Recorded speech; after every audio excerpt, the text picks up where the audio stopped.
Right, we're going to do 5 minutes of reading approximately anyway.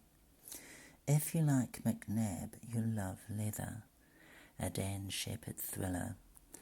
Mike and Mark Moore are hard men who live by their own code and leaders of a gang that has made millions at the point of a gun.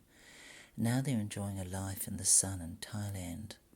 Dan Spider Shepherd is sent to infiltrate the team of bank robbers, but when he does, he discovers that he has more in common with them than he first thought. While he and his serious organised crime agency colleagues are plotting the downfall of the Moore brothers, as a far more sinister threat is stalking the streets of London. A group of homegrown Islamic fundamentalist fanatics embarks on a campaign of terror, the like of which Britain has never seen. Car bombs and beheadings are only the beginning, and Shepherd is the only man who can stop them. Praise for Live Fire and Stephen Leather. Pacey Reed, totally convincing, BBC Radio 5 Live. This is an aggressively topical novel, but a genuinely thrilling one too. Daily Telegraph. And it's Stephen Leather, Live Fire. The real terror is yet to come. Jeremy Clarkson with a gun. BBC Radio 5 Live. Right. Okay. Praise for a best-selling author Stephen Leather's Dan Shepherd series. This is an aggressively topical novel, but a genuinely thrilling one too. Daily Telegraph on Cold Kill. There's a new breed of British crime writer giving the genre a much-needed shake-up. Stephen Leather is at the forefront. The sheer impetus of his storytelling is damned hard to resist. Daily Express and Cold Kill. A tightly plotted, heart-racing read. Daily Mail. A brilliant read that stands out of the morass of so-so military thrillers around nowadays. News of the World on Hot Blood. In brisk newsman style, he explores complex contemporary issues while keeping the action fast and bloody. Economist on Dead Men. High adrenaline plotting. Sunday Express on Soft Target. As tough as British thrillers get. Gripping. Irish Independent on Hard Landing. The plot blasts along faster than a speeding bullet. Today on The Vets. Authentic stuff. Observer on Hot Blood. Also by Stephen Leather. Payoff, The Fireman, Hungry Ghost, The Chinaman, The Vets, The Long Shot, The Birthday Girl, The Double Tap, The Solitary Man, The Tunnel Rats, The Bomb Maker, The Stretch, Tango 1, The Eyewitness, Hard Landing, Soft Target, Cold Kill, Hot Blood, Dead Men. About the author.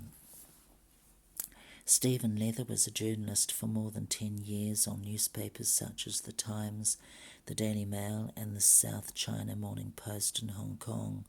Before that, he was employed as a biochemist for ICI, shoveled limestone in a quarry, worked as a baker, a petrol pump attendant, a barman, and worked in the Inland Revenue. He began writing full-time in 1992. His bestsellers have been translated into more than 10 languages. You can find out more from his website, www.stephenleather.com. Stephen Leather, Live Fire, withdrawn from Public Library, Hodder. Copyright Stephen Leather, 2009. Nicola James tottered out of the nightclub and turned to kiss the man who had bought her 2 bottles of champagne and 3 brandy and cokes, and who, unless he did something terribly wrong in the next 30 minutes, was the man she would probably wake up with. His name was Philip, and he owned 2 factories in China that made cheap toys, which he said were sold by every department store in London. He also said he had a Ferrari parked nearby. Nicola hadn't seen the factories or the Ferrari, but she had seen the weight of £50 notes in his wallet and the black American Express card he used to pay his bill, and that was all the incentive she needed to accept his invitation to have a nightcap back at his place. All right, darling, he asked in a gravely Essex accent as he slipped his hand around her waist. She kissed his cheek and bit his earlobe painfully. I'm going to lick you all over, she promised. Let's get a cab, said Philip. I'm too drunk to drive. She pouted. I want to see your Ferrari, she said. Her pout was one of her best features, she knew. It almost always got her what she wanted. It had done ever since she was 8 years old. She hadn't met a man yet that she couldn't twist around her little finger. Too much bubbly, said Philip, and burped to prove his point. Nicola slipped her arm through his and rubbed her breast against him. Come on, I've never given a blowjob in a Ferrari before. You're terrible, laughed Philip.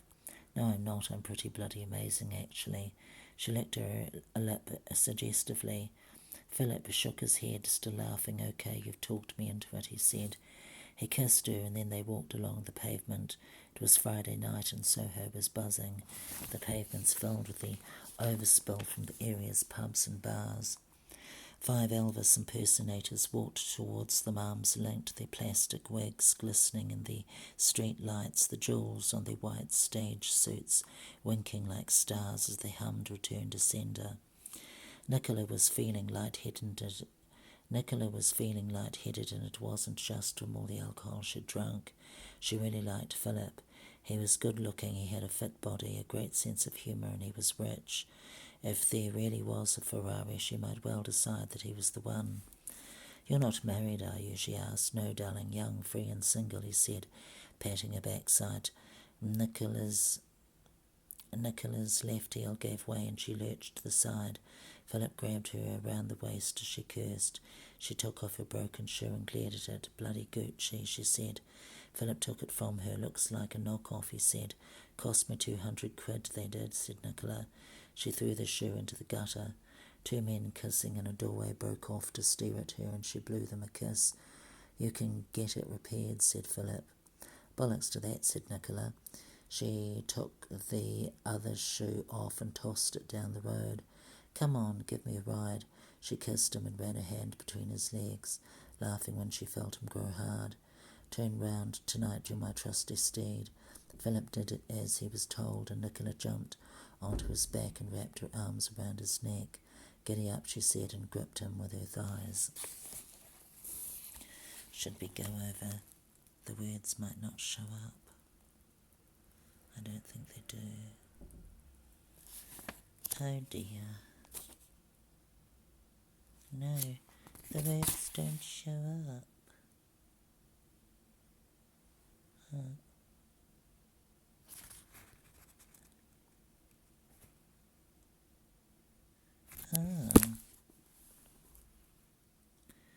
Only big letters.